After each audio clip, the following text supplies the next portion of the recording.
duen Ibon, eta hori eskerrik asko, Koldo, eta eskerrik asko IMH-eri gonbidatzagatik jardunaldi hauetara.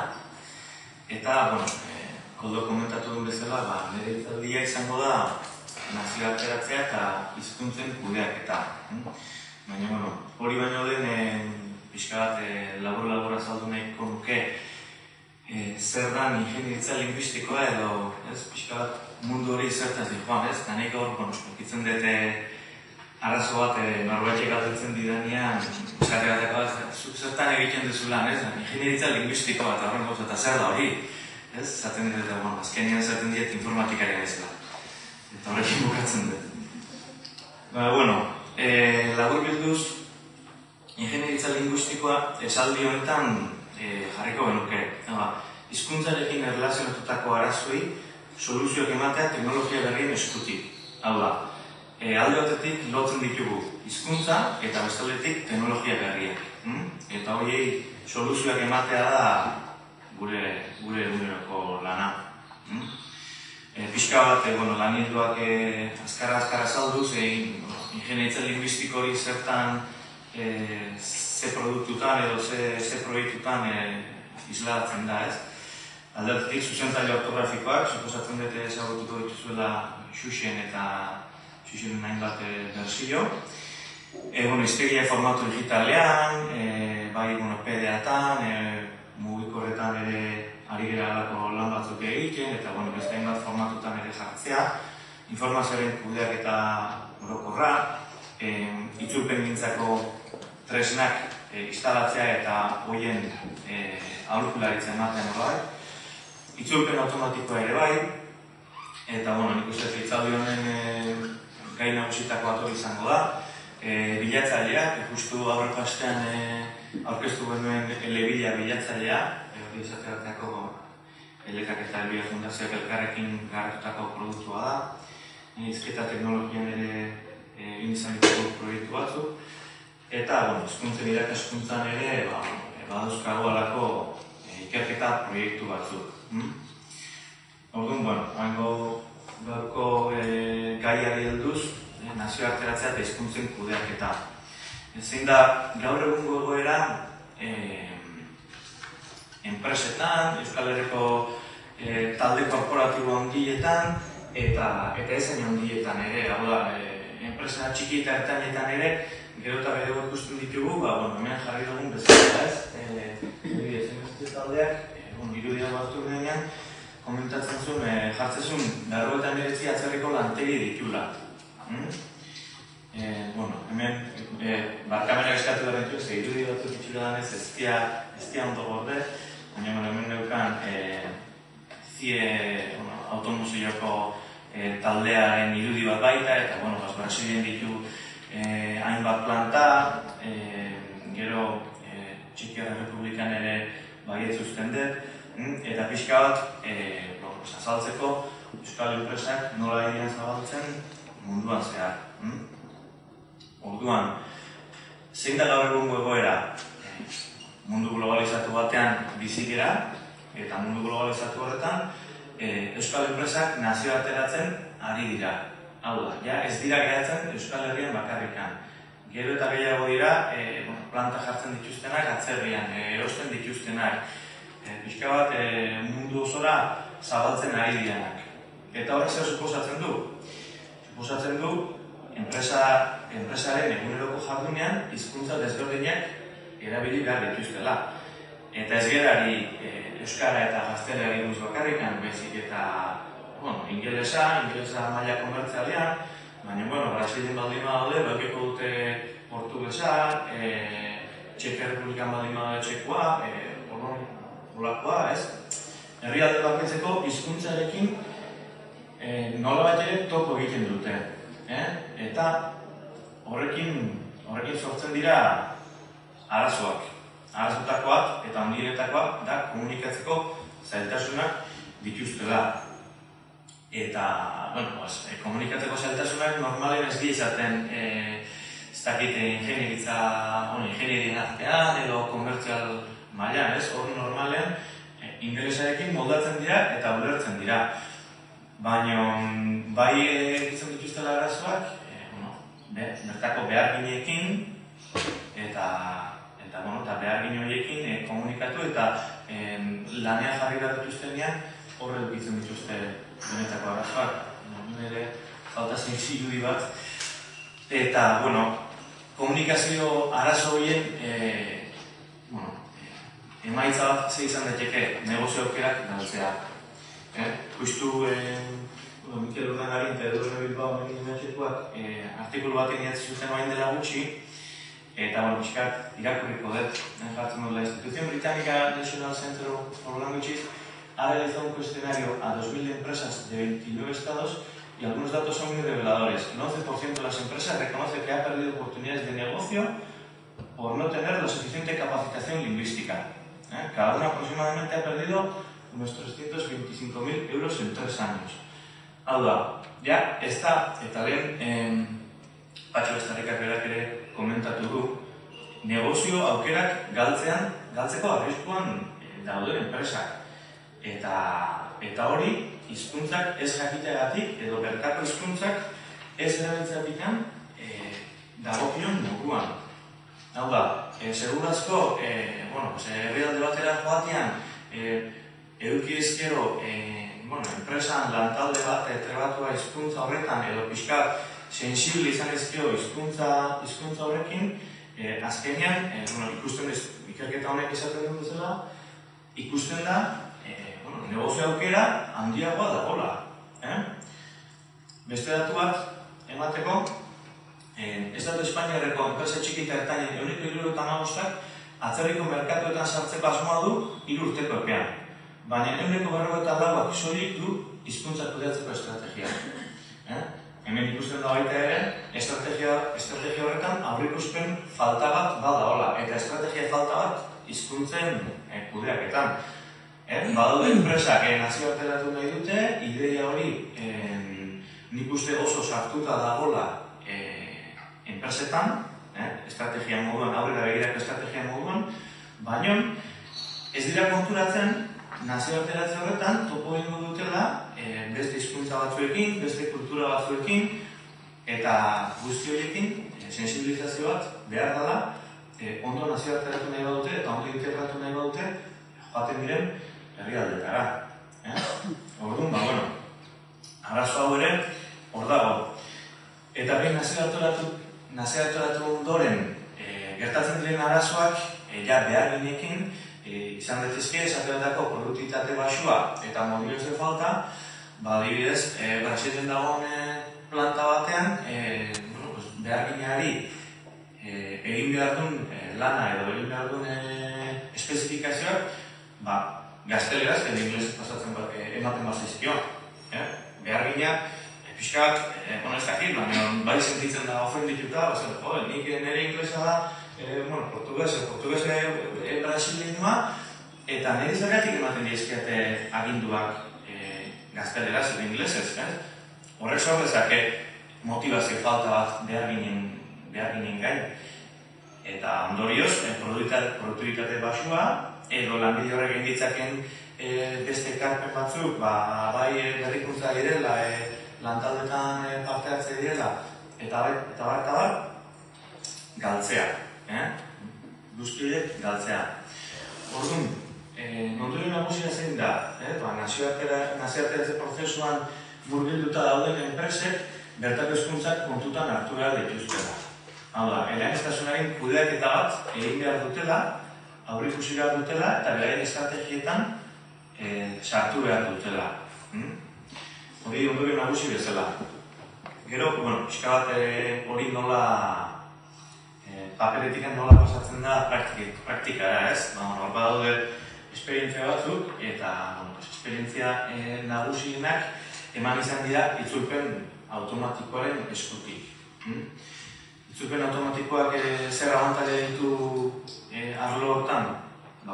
Testu masa handiak itzultzeko aukera ematen du, gainera azkar itzultzeko aukera ematen du, beraz, ez naiz hasiko itzultzaileak gutxiesten, baina testu masa handiak daudenean itzulpen automatikoak badu abantaila bat, eta hori da azkartasuna.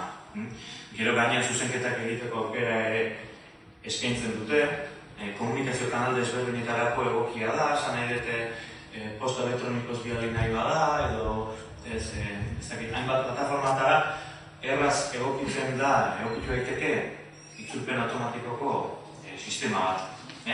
Eta bestalde sistema dezentralizatua da, hau da, pertsona batek behar baldu zerbait itzultze hizkuntza batera, ez daka zertan joan beharrik hizkuntza arduradunarengana edo itzultzaileari testuak pasatzen dizkion pertsonaren gana, montatu daiteke plataforma bat, guztiz irekia dena, eta itzultzeko beharrak dituen pertsonak berak zuzenean jo dezake sistemara, pasatu dokumentu bat edo itzuli nahi duen testu bat, eta zuzenean jasoko du berea. Hau da, autogestioa. Pixka bat, askotan itzultzaileari enkargoak geldi behar dizkion pertsona horrek daukan botella lepoa kenduko genuke prozesu horretatik. Itzulpen automatikoa saritzen gehanean, normalean bi paradigma edo bi termino aipatzen dira. Alde batetik asimilazioa, itzulpen automatikoa asimilazioako egiten danean ulertzea da garrantzitsuena. Hau da, testua dagoenean, goitik bera irakurtzean, pixka bat hartzen diogu nondik nola doan testua eta ulertzen dugu zer esan nahi duen. Beste paradigma izango litzake diseminazioarena. Hau da, itzulpenak guzti zuzena izan behar du. Eta hor ez dago akatsak egiteko margenik. Asimilazioaren adibide batzuk izan daitezke posta elektronikoko itzulpenak, ez? Nik lagun bati edo beste herrialde batean dagoen plantako bati bidali nahi dut posta bat, era informal batean, eta hortarako balio dezake asimilazioak. Webunetan ere, gutxi gorabehera jakiteko zertaz ari dan, edo blogetan baita ere, balio dezake itzulpen automatikoak asimilazio mailan. Kontua da, gero agian guk zerbait informazioaren bat interesgarria iruditzen bazaigu, beti edukiko dugu itzulpen zuzen bat eskatzeko aukera. Baina askotan nahikoa izaten da pixka zertaz dituan eta ideia batzuk hartzea eduki horietan. Hau da, ulertzearekin nahikoa izaten da. Diseminazioko adibide batzuk berriz izan daitezke produktoi buruzko informazio espezifikoa, eskuliburuak, planta batean dauden fabrikaziorako espezifikoak, kasu horietan zehaztasuna ezin da galdu.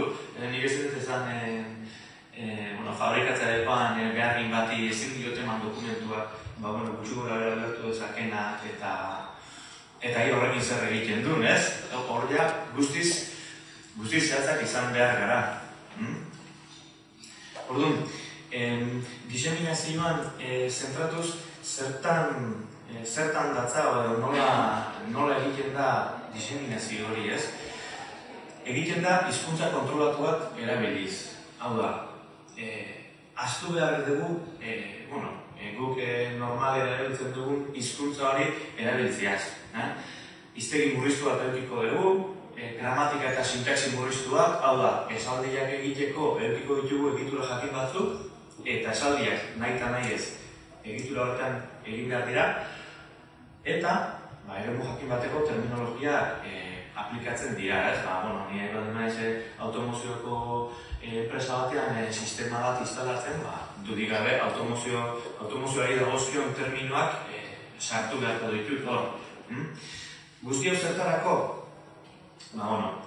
testua horrela idazten badugu hizkuntza kontrolatu batean, gero itzulpena egiteko ere askoz fidagarritasun handiagoa edukiko dugulako. Hau da, jatorrizko egitura kontrolatu dugunez, helburura itzuli behar dugun hizkuntzan ere, kontrol handiagoa edukiko dugu, eta askoz fidagarriagoa izango da, ateratzen den itzulpena. Iban, bost. Eta, pixka bat diseminazio honen adibide batzuk jartzeko, hemen jarri ditut batzuk, Xerox, fotokopia-gailuak, imprimagailuak, dokumentazio arloan asko biltzen den enpresa batek, bere erabiltzaileen eskuliburuak horrela zehatzen ditu, horrela izultzen ditu. Eta, ez dakit zenbat hizkuntza izango dira, baina Xerox etxea kontutan hartuta handia dela, segurazko hizkuntza asko direla. Caterpillar, gruak eta kutsuarak eta horretan lur mugimendutan ibiltzen dian enpresak ere, bere eskuliburu teknikoak horrela izultzen ditu. Eta Fordek ere, eskuliburu teknikoa jarri dut, baina uste gehiago dela fabrikaziorako espezifikazioak horrela egiten ditu. Hala, ez gera hitz egiten, ez dakit, enpresa txikitaz edo, itzulpen automatikoa ez, hemen ja, adibide jakinak daude, Xerox, Caterpillar eta Ford, ez dira, nazioartean sartuta dauden enpresa potentea dira, eta itzulpen automatikoa ere biltzen dute. Hori bai, hizkuntza kontrolatuarekin. Gauza da, lehen esan dugun bezala, hizkuntza naturala, erabat libre den hizkuntza horren itzulpena egitea, edo hizkuntza kontrolatu bat jakin baten itzulpena egitea. Forden kasua, pixka bat sakonago azkertuz, ikusten dugu, ez dira largo ez dian hasi hontan, 1988an hasi ziren kontu honekin, itzulpen automatikoaren munduan, enpresa garrantzitsuna izan duke munduko garrantzitsuna denaren eskutik. Mundu guztiko fabrikazio prozesuak integratu nahi zituzten, hauek beren aginduak eta espezifikazioak diseinatzen dituzte gehien bat estatu batzuetan, Detroiten dela, baina plantak mundu guztian dituzte. Eta mundu guztian nahi dute estatu batzuetan esan den bezala egitea. Orduan, hau zen, behin hasieran zeukaten arazoa, ez? Orduan, horri soluzio bat emateko zer egin zuten? Hizkuntza kontrolatuaren moduko bat, behin standard language deitzen diotena definitu zuten. Nik irakidanez, ingelesetikan, alemaniera, espainiera, portugalera eta holandesera itzultzen dute, eta hasiera batean hasi ziren 2000 hitzeko hiztegi batekin. Kontutan hartu behar da, 2000 hitz hizkuntza normal batean ez da ezer. Ez da, 2000 hitzeko hiztegi bat ez da ezertara iristen, baina kontarako nahikoa zuten. Eta gero etengabe eguneratzen dukaz glosategiak eta terminoak, automozio mundua ere oso mundu berritzailea da eta betia dira ateratzen berrikuntzak. Eta, pixka bat gure kasua azaltzeko, rentrate itzulpen automatikoko sistema ez dakite ezagutuko duzuen, agin batzuk bai. Itzulpen automatikoak kode irekian egiteko sortu zen proiektu hau. Hasiera batean gazteleratik katalanera eta galiziera itzultzeko, eta ikerketa fase batean iritsi ginen gazteleratik euskerara itzultzen, baina izan behar da prototipo mailan eta ikerketa mailan izan dela guztiz. Eta proiektu horrekin aurrera goazen enean, momentu honetan diseminazio mailan eskaintzeko gai gera, katalana, galiziera, portugesera bai Portugalko variantean eta Brasilko variantean ere, aldaetan, eta frantsesakin ere ari gera, eta espero dugu laster frantsesa ere edukitzea. Eta guantxe martxan jarri dugun ikerketa proiektu batekin, espero dugu ingelesa ere 2008an amaieran izatea. Eta, esan opentat komunitate kodirekiko proiektu guztiak bezala komunitatea osatzen doala, eta nahiko komunitate indartsua sortzen ari da, eta horrek dakar berarekin, hizkuntz pare gehiago ere sortzen ari direla etengabe.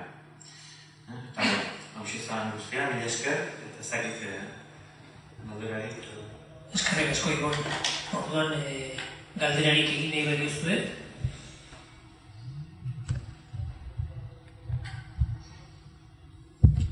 Ez motza, ertain bat, demo bost bat urte gutxienez, edukitzea hori egingo duen motore bat. Besterik ez bada, eremu jakin bat hartuta, zegu guain ikertzen ari gerana da, ez euskerako testuak orokorrean, baizik eta eremu jakin bat esateako administrazioko hizkera hartuta edo lan hitzarmenak hartuta, ez? Pixka bat, eremu hori murriztu nahian. Horrekin ari gera, eta, espero dugu hortik abiatuz, hemendik 5 bat urtera emaitza politiak izatea. Baita ere, ikerketa proiektu batzuk ari martxan jartzen euskera eta ingelesaren artean. Baina epe bat emateko ezingo nizuke esan ere, justu euskera baita ere, bere dauzkan ezaugarri desberdinen gatikan, zailtasun gehiago dauzkagu, ez? Baina, gure esperantza da, bertain batean, komentatu dena, 5 bat urtean edo, edukitzea emaitza polit batzuk. Kuestioz, etxeniko txiki bat. Milion da poztu gilan berruko izaldia. Alusun behar zara? Bai, hori izan behar nuen ez dago galdera egidoik, baina nik galdera bat bai egin dira. Europar batasunen horrein 27 herrialde dago, ezta? Eta 23 hizkuntza ofizial daude. Orduan, Bruselak nola egiten du hori guztiak kudeatzen dut? Bruselak hasteko daukana da sekulako ekonomia aldetik ondo da bilela, ez? Eta, ni personalki ez dut ezagutzen badakit itzultzaileen mordoak dauzkala, baina aurreko batean komentatu zeaten ez hizkuntza danetara, baina hizkuntza batzuetan itzulpen automatikoa erabiltzen dutela. Gero hori bai, kontutan hartu behar da, gauza badala automatikoki itzultzea eta hori argitaratzea, edo beste bat, automatikoki itzuli da, lan handi bat kendu da, baina gero horrek zuzenketa bat eskatzen du, argitaratu horretikan dokumentua, ez? Nik uste dut Europar Batasunak bi sistemak erabiltzen dituela, bai itzulpen automatikoa eta bai zuzentzaile, giza zuzentzaileek, itzultzaileek. Galdera gehiagorik ez. Orduan, amaitu dugu lehenengo aurkezpenarekin, orduan gelaz aldatu nahi dutenek, orain alda daitezke, eta segituko dugu babi